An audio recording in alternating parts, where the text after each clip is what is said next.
여러분, 최근 우리 사회를 슬픔과 논란으로 가득 채운 한 소식을 들으셨을 겁니다. 30살도 차에 되지 않은 이제 막 20살의 꽃다운 나이였던 한 여성이 경찰서에서 조사를 기다리던 중 갑작스러운 호흡곤란으로 세상을 떠났다는 비보입니다. 사람들은 저마다의 잣대로 이 사건을 논합니다. 누군가는 피의자라는 신분에 주목하여 비난의 화살을 던지고, 또 누군가는 차가운 수사 과정 속에서 한 인간의 존엄성이 무너진 것은 아닌지 분노합니다. 하지만 여러분, 수행자의 눈으로 보는 이 비극은 세상의 법적 판단이나 인권의 논리를 넘어선 한 영혼이 육신의 옷을 벗고 저 세상의 문턱에 서게 된 엄중한 인과의 현장입니다. 차가운 시멘트, 벽과 철창이 둘러싼 그 삭막한 공간, 그곳에서 마지막 숨을 몰아쉬며 그녀가 흘렸을 그 뜨거운 눈물 한 방울의 의미를 여러분은 생각해 보셨습니까?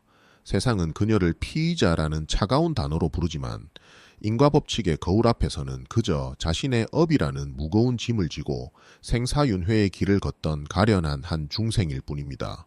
그녀가 지은 죄가 무엇이든 혹은 그녀가 억울한 누명을 썼든 간에 임종의 순간에 마주하는 진실은 경찰서의 취조실보다 훨씬 더 정직하고 준엄합니다.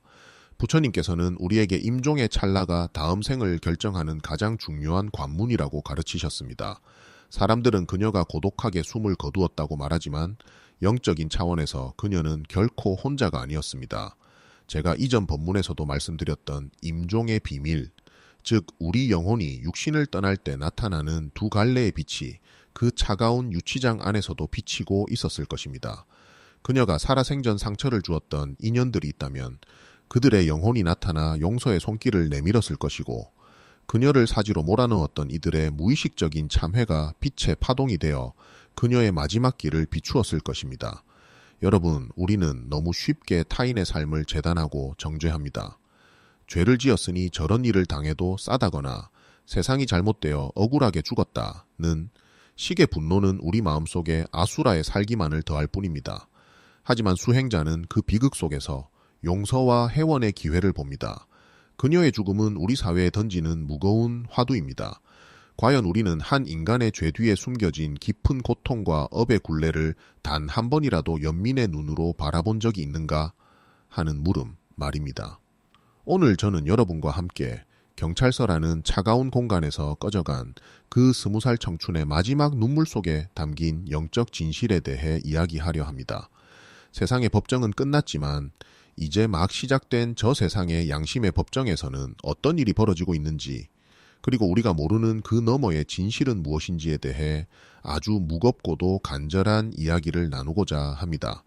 이것은 한 개인의 불행을 넘어 우리 모두가 언젠가 마주하게 될 임종의 순간을 어떻게 준비해야 하는지에 대한 생생한 가르침이 될 것입니다. 여러분, 사람의 육신은 한순간에 흩어지는 안개와 같으나 그가 지은 업의 기록인 아레아식은 단 한 줄의 오차도 없이 영혼에 새겨집니다. 그녀가 마지막 순간에 보았을 그 빛은 무엇이었을까요? 그녀를 억눌렀던 그 공포의 그림자는 어떻게 용서의 빛으로 바뀌었을까요? 이제 우리는 그 비극의 현장을 지나 인간의 눈으로는 볼 수 없는 저 세상의 엄중한 판결문과 그 속에 담긴 자비의 실체를 비추어 보려 합니다. 정신을 바짝 차리십시오. 이 이야기는 타인을 향한 여러분의 편견의 거울을 깨뜨리고 진정한 자비와 하심의 길을 열어주는 귀한 죽비가 될 것입니다. 자, 이제 우리는 그 비극적인 사건이 벌어졌던 그날, 차가운 금속 냄새와 무거운 침묵이 흐르던 경찰서의 유치장 안으로 깊숙이 들어가 보겠습니다. 그곳에는 피의자라는 이름표를 단 채 고개를 떨구고 앉아있던 20살의 한 여성이 있었습니다.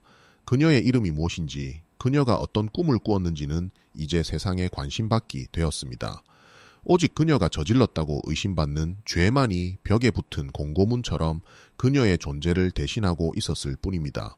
수행자의 안목으로 본 그날, 그녀의 관상은 참으로 처연했습니다.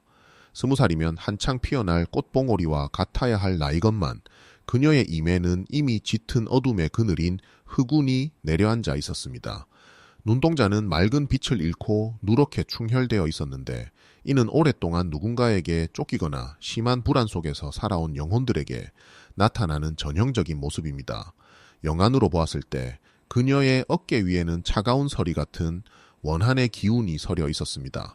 그것은 그녀가 지은 업일 수도 있고 혹은 세상이 그녀에게 던진 모진 화살들의 흔적일 수도 있습니다. 경찰관들의 목소리를 가만히 들어보십시오. 조사를 담당하던 그들의 음성에는 단 한 줌의 연민이나 인간적인 배려도 섞여 있지 않았습니다. 빨리 말해. 언제까지 입을 다물 거야? 라고 윽박지르는 그들의 목소리는 이미 맑은 인간의 음성이 아니었습니다. 제가 이전에도 경고했던 지옥의 잔향, 즉 굶주린 나귀가 울부짖는 듯한 그 탁하고 날카로운 나귀 소리가 취조실의 공기를 가득 채우고 있었습니다. 상대방을 사람이 아닌 실적이나 처리해야 할 서류로 보는 순간 인간의 목소리에서는 신성한 불성, 포싱, 이 사라지고 아수라의 살기만이 남게 됩니다. 그 무거운 공기 속에서 그녀는 갑자기 가슴을 부여잡았습니다. 숨이 막혀오고 시야가 흐릿해지는 그 절체절명의 순간 유치장의 차가운 바닥에 쓰러진 그녀의 육신을 세상은 외면했습니다. 하지만 바로 그 찰나 그녀의 영혼은 육신의 옷을 벗고 생전 처음 마주하는 경이로운 광경 앞에 서게 되었습니다. 여러분, 사람이 숨을 거두는 그 마지막 찰나에 무엇을 보게 되는지 아십니까?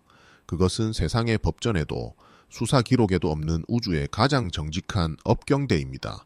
그녀의 눈앞에 펼쳐진 것은 자신이 살아온 20회의 파노라마였습니다. 사람들은 그녀를 악한 피의자라 손가락질했지만 업경대에 비친 그녀의 삶은 그리 단순하지 않았습니다. 어린 시절 부모를 잃고 세상을 떠돌며 배고픔을 견뎌야 했던 시간들, 살아남기 위해 어쩔 수 없이 저질렀던 작은 잘못들, 그리고 그 잘못 뒤에 숨겨진 말 못할 눈물들이 하나둘씩 빛의 조각이 되어 떠올랐습니다. 바로 그때 어둠 속에서 찬란한 두 갈래의 빛이 비치기 시작했습니다. 첫 번째는 용서의 빛이었습니다. 신기하게도 그 빛 속에는 그녀가 살아생전 상처를 주었을지도 모르는 인연들이 나타났습니다. 그녀의 어리석음 때문에 금전적인 손해를 보았던 사람, 그녀의 모진 말에 상처 입었던 인연들이 그녀 앞에 섰습니다. 그런데 그들의 얼굴은 분노가 아닌 깊은 연민과 용서로 가득 차 있었습니다. 그토록 힘들게 살았구나. 이제 그 무거운 짐을 내려놓고 가렴. 우리는 이미 당신을 용서했습니다.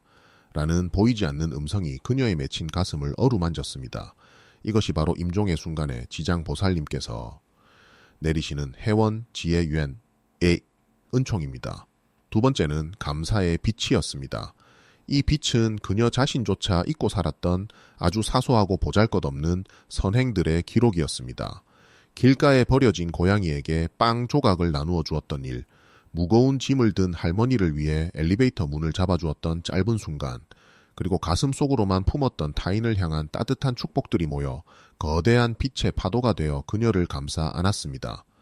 아, 나도 누군가에게는 필요한 존재였구나 하는 자각이 일어날 때 그녀의 눈가에서는 세상에서 가장 맑고 투명한 눈물 한 방울이 흘러내렸습니다. 그것이 바로 세상의 수사관들이 보지 못한 그녀의 진짜 마지막 모습이었습니다. 하지만 여러분, 그녀가 평화로운 빛 속으로 나아가려 할 때 그녀의 발목을 잡는 검은 그림자들이 있었습니다. 그것은 바로 그녀의 죽음을 두고 세상 사람들이 던지는 무책임한 말들과 비난, 즉 디지털 업보였습니다. 인터넷 기사 밑에 달린 죽어도 싸다, 피의자가 죽었으니 수사만 힘들어졌다는 그 독한 화살들이 영적인 차원에서 검은 실타래가 되어 그녀의 길을 방해하고 있었습니다. 익명이라는 가면 뒤에 숨어 우리가 던지는 그 가벼운 말들이 한 영혼이 다음 생으로 나아가는 길목에서 얼마나 무서운 지옥의 가시덤불이 되는지를 여러분은 반드시 깨달아야 합니다. 이제 그녀는 49일 동안 이어지는 중금신의 여행을 시작했습니다. 그녀는 자신이 죽은 경찰서를 떠나 평소 그리워했던 장소들을 돌아보고 자신의 장례식장에 모인 사람들의 마음을 읽습니다. 그녀를 비난하는 자들의 오만함과 그녀를 진심으로 애도하는 소수의 눈물 사이에서 그녀는 비로소 인간의 삶이란 무엇인지를 다시 배웁니다. 이것이 바로 토아한 양심, 즉 양심의 법정입니다. 여기에는 검사도 변호사도 없습니다. 오직 자신의 아뢰야식에 기록된 진실만이 그녀의 다음 행선지를 결정할 뿐입니다. 지장보살님께서는 그 차가운 유치장 한 구석에서 이미 그녀를 기다리고 계셨습니다. 보살님은 그녀의 죄를 묻지 않으셨습니다. 대신 그녀가 평생 짊어지고 온 고독과 공포를 함께 아파하며 그 거친 손을 잡아주셨습니다. 20해 동안 참으로 고생 많았구나. 이제는 사람들의 정죄도 차가운 철창도 없는 곳으로 가자구나. 보살님의 그 자비로운 침묵이 그녀의 찢겨진 영혼을 치유하는 유일한 감로수가 되었습니다. 여러분, 우리가 이 사건을 보며 분노하거나 비난하기 전에 멈추어 서서 생각해야 할 것이 바로 이것입니다. 그녀의 죽음은 단순히 한 개인의 종말이 아닙니다. 우리 사회가 한 영혼의 아픔을 외면하고 오직 피의자라는 껍데기만 보며 살아온 무관심의 결과물입니다. 그녀의 마지막 눈물은 우리 모두에게 던지는 엄중한 경고입니다. 당신의 눈에 비친 저 사람은 부처입니까? 아니면 죄인입니까? 우리는 너무나 쉽게 높은 콧대를 세우며 타인을 심판합니다. 하지만 우리 모두는 언젠가 그 차가운 유치장 바닥 같은 죽음의 자리에 서게 될 것입니다. 그때 여러분을 지켜주는 것은 여러분의 실적이나 명예가 아닙니다. 오직 보이지 않는 곳에서 베풀었던 작은 사랑과 누군가의 고통에 공감하며 흘렸던 진실한 눈물 한 방울뿐임을 명심하십시오. 이제 우리는 이 20대 여성의 죽음을 넘어 왜 우리 사회가 이토록 차가운 전장이 되어버렸는지, 그리고 우리가 어떻게 하면 다시 인간의 온기를 회복하여 지옥의 문턱에서 돌아설 수 있을지 그 깊은 인과의 진실 속으로 더 들어가 보아야 합니다. 여러분, 정신을 가다듬으십시오. 이제부터는 여러분의 아래야식 속에 숨겨진 그 소름 끼치는 기록들을 하나씩 들여다볼 시간입니다. 여러분, 이제 우리는 경찰서 유치장의 차가운 공기를 뒤로하고 한 영혼이 마주하게 되는 가장 엄중하고도 정직한 진실의 장소로 나아가려 합니다. 세상의 수사는 그녀의 죽음으로 종결되었을지 모르나 인과 인고진의 법칙에 따른 진짜 수사는 이제부터가 시작입니다. 육신을 벗어난 영혼이 49일 동안 머물게 되는 중음의 공간, 그곳에서 벌어지는 일들은 우리가 상상하는 것보다 훨씬 더 치밀하고 냉정합니다. 부처님께서는 우리 마음 가장 깊은 곳에 아뢰야식이라는 거대한 업의 창고가 있다고 가르치셨습니다.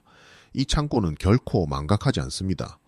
그녀가 경찰서에서 조사를 받으며 느꼈던 그 공포, 억울함, 혹은 자신이 실제로 저질렀을지도 모르는 잘못들, 그 모든 찰나의 생각과 의도가 단일, 초의 오차도 없이 이곳에 씨앗으로 저장되어 있습니다.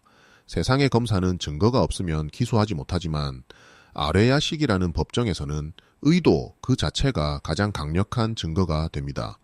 경찰서 유치장에서 숨을 거둔 그 20살 청년의 경우를 보십시오. 사람들은 그녀가 지은 죄의 유무를 따지지만 하늘의 장부에서는 그녀가 그 죄를 짓기까지의 과 연, 유안을 모두 살펴봅니다. 어린 시절 겪었던 가난, 보호받지 못했던 환경, 그리고 한순간의 잘못된 선택, 이 모든 것이 실타래처럼 얽혀 그녀의 업보를 구성합니다. 그녀가 임종의 순간에 흘렸던 그 마지막 눈물은 아레아식에 저장된 수많은 어둠의 기록들을 닦아내는 참회의 세례와 같았습니다. 여러분, 죽음 이후 49일 동안 영혼은 업경대라는 거울 앞에 서게 됩니다. 이 거울은 단순히 과거의 행위를 보여주는 것이 아닙니다. 그것은 타인의 눈으로 자신의 삶을 다시 보게 만드는 장치입니다. 그녀는 자신이 상처 주었던 사람이 있다면 그 사람의 고통을 직접 느끼게 되고, 자신이 누군가에게 베풀었던 작은 친절이 있다면 그 사람이 느꼈던 따스함을 온몸으로 경험하게 됩니다. 이것이 바로 양심의 법정의 본질입니다. 스스로가 판사가 되어 자신의 삶을 판결하는 것입니다. 특히 이번 사건에서 우리가 주목해야 할 것은 그녀를 둘러싼 사회적 업보입니다. 그녀가 죽어가는 순간에도 그녀를 비난하고 조롱했던 수많은 목소리, 즉 디지털 카르마는 그녀의 중음 여행길에 무거운 납덩이가 되어 발목을 잡습니다. 익명의 그늘에 숨어 내뱉은 독설들은 그녀에게만 상처를 주는 것이 아니라 그것을 내뱉은 사람들의 아래야식에도 지워지지 않는 낙인을 찍습니다. 한 영혼의 마지막 길을 저주한 그 악업은 언젠가 그들 자신의 임종 때 똑같이 차가운 냉기로 돌아오게 될 것입니다.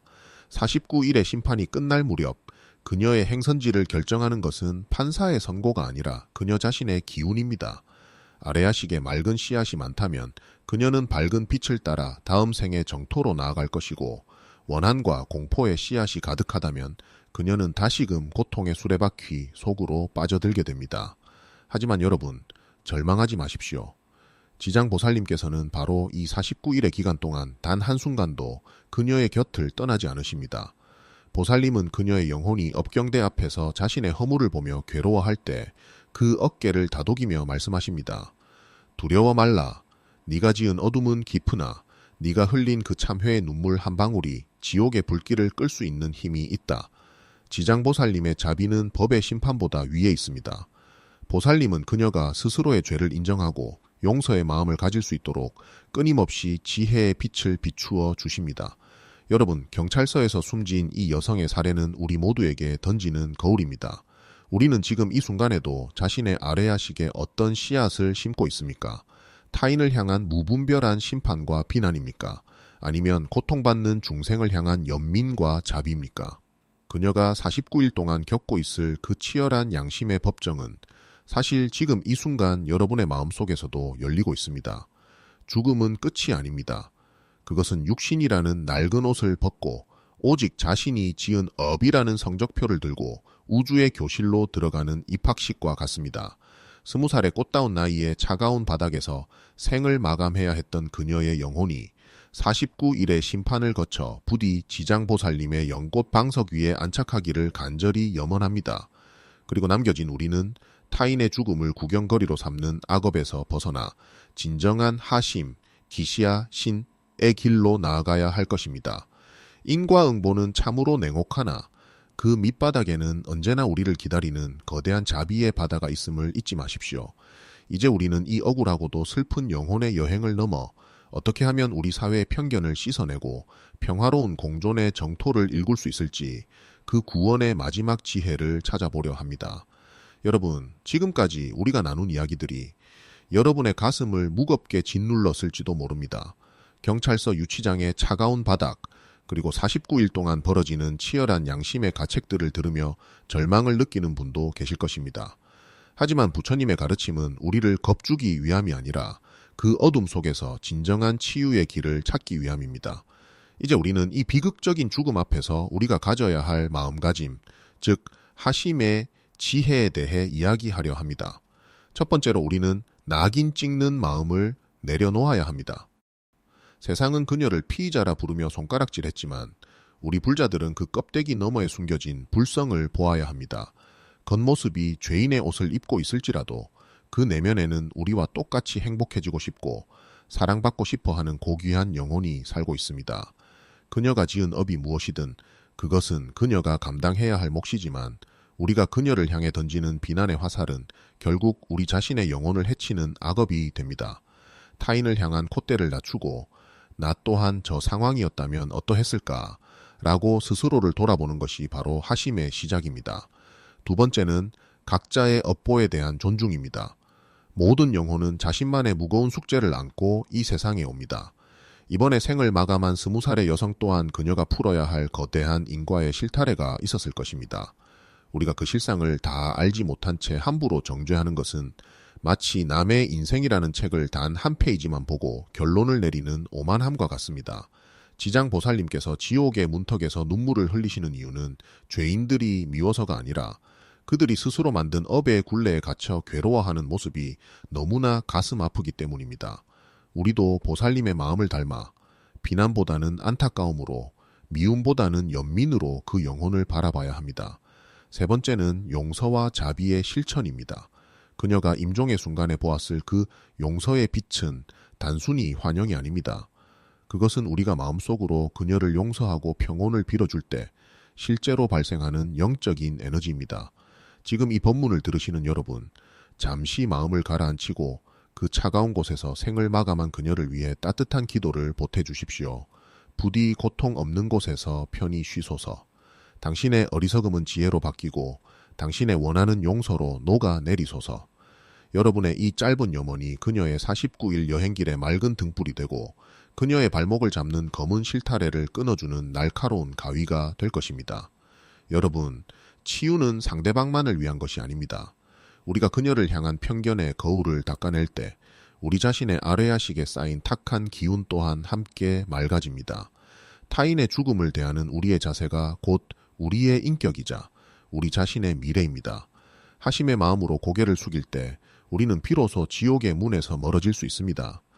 이제 우리는 이 슬픈 영혼의 마지막 길을 배웅하며 우리 사회가 더 이상 차가운 유치장이 아닌 따뜻한 연꽃 방석이 될 수 있도록 마지막 발언을 올리려 합니다.